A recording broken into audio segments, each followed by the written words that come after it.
En este recurso educativo se hablará sobre la sección 16.2 que nos habla sobre la representación matemática de ondas longitudinales. Una onda sinusoidal unidimensionalmente que viaja a lo largo del eje X se puede representar como, donde tenemos una función de desplazamiento que depende de la posición X y del tiempo t, y está dada por esta forma: a seno de kx menos omega t.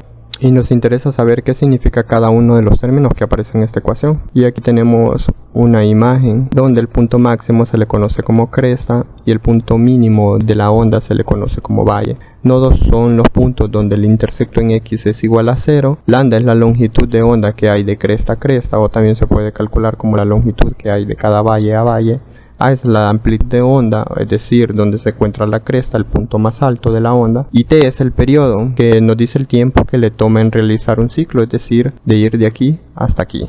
D es el desplazamiento de la onda en la posición X y el tiempo t. A es su amplitud, o sea el valor máximo. K es el número de onda, que podemos calcularlo con esta ecuación. K es igual a 2pi sobre lambda. Omega es la frecuencia angular. Omega es igual a 2pi por f, donde f es la frecuencia y la frecuencia va a ser igual a b sobre lambda, o va a ser igual a 1 sobre t, donde t es el periodo y b es la rapidez del sonido. Las ondas longitudinales, que nosotros sabemos que son sonoras, también se puede considerar desde el punto de vista de variaciones en la presión en vez del desplazamiento.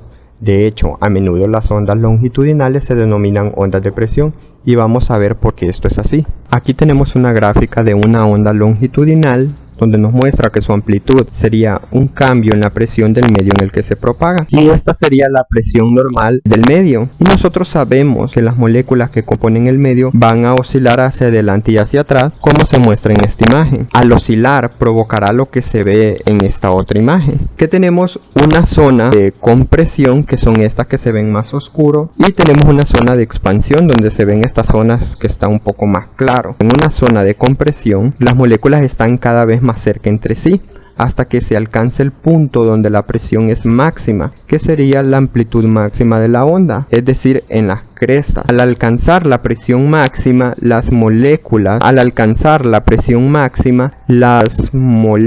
empiezan a alejarse hasta llegar al punto donde la presión es normal, es decir, a la presión cuando las moléculas no están en compresión ni expansión. Posterior a eso, las moléculas están cada vez más alejadas hasta que alcanzan el punto donde la presión es mínima, es decir, en los valles. Es por eso que nos interesa que la representación matemática de nuestra onda longitudinal esté en términos de presión, ya que es algo que podemos medir más fácilmente.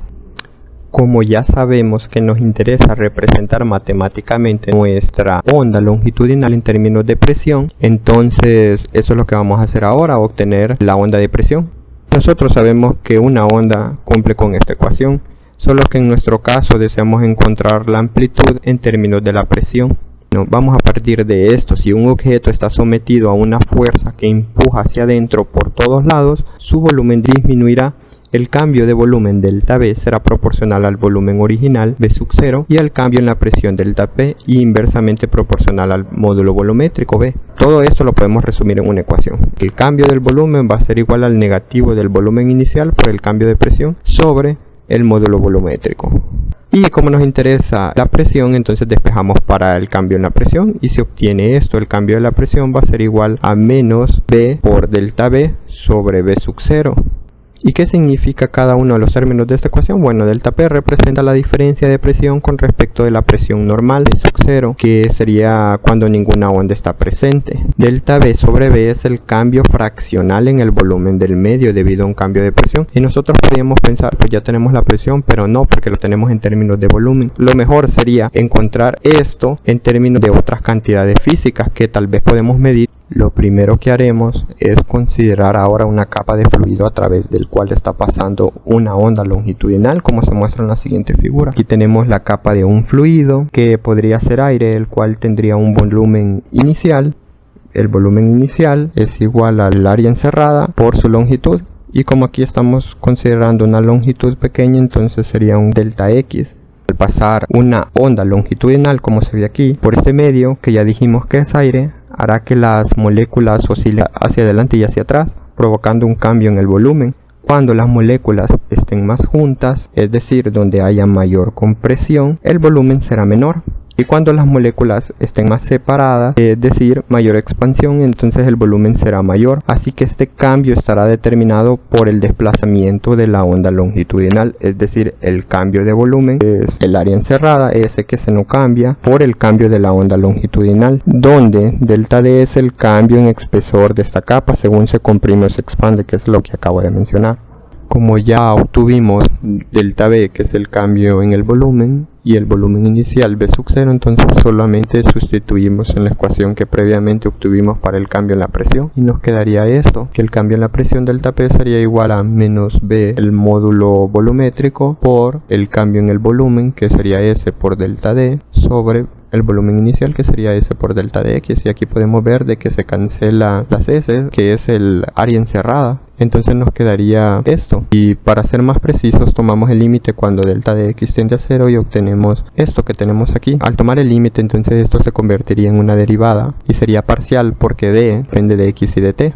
Bueno, nosotros ya mencionamos anteriormente de que el desplazamiento de senoisoidal es A por seno de X por KX menos omega T, donde ya sabemos que significa K y omega.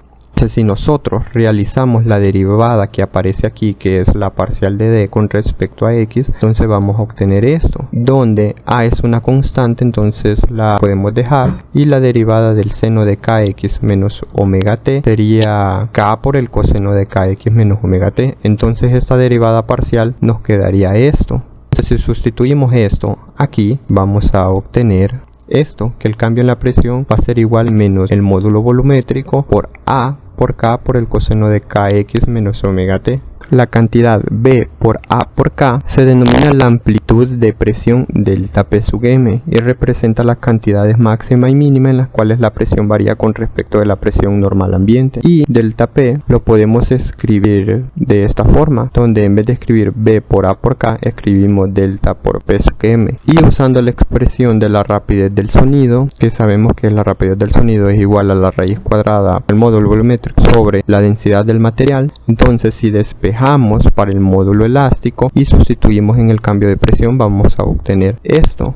Por ejemplo, si aquí despejamos B, vamos a obtener que sería ρ por B al cuadrado, que es lo que tenemos aquí, por A por K. Y si nosotros recordamos que K es igual a 2pi sobre lambda y sustituimos aquí, vamos a obtener que delta de P sub M sería igual a esto. Y si nosotros recordamos, hay una relación de lambda con la frecuencia y la rapidez del sonido, que es esta. La frecuencia es igual a la rapidez del sonido sobre lambda, entonces si despejamos para lambda vamos a obtener que lambda es igual a la rapidez del sonido sobre la frecuencia. Y si sustituimos esto aquí, vamos a obtener esto, delta de P sub M es esto, y aquí vemos que hay una B que se puede cancelar. Entonces si cancelamos y simplificamos y ordenamos un poco, vamos a obtener que la amplitud de presión es esta, delta de P sub M es igual a 2pi por ρ, donde ρ es la densidad del material, B es la rapidez del sonido, A es la amplitud que está relacionada con la intensidad y F es la frecuencia. Entonces sustituimos delta de P sub M en la onda de presión, vamos a obtener esto. La onda de presión va a ser igual a menos 2pi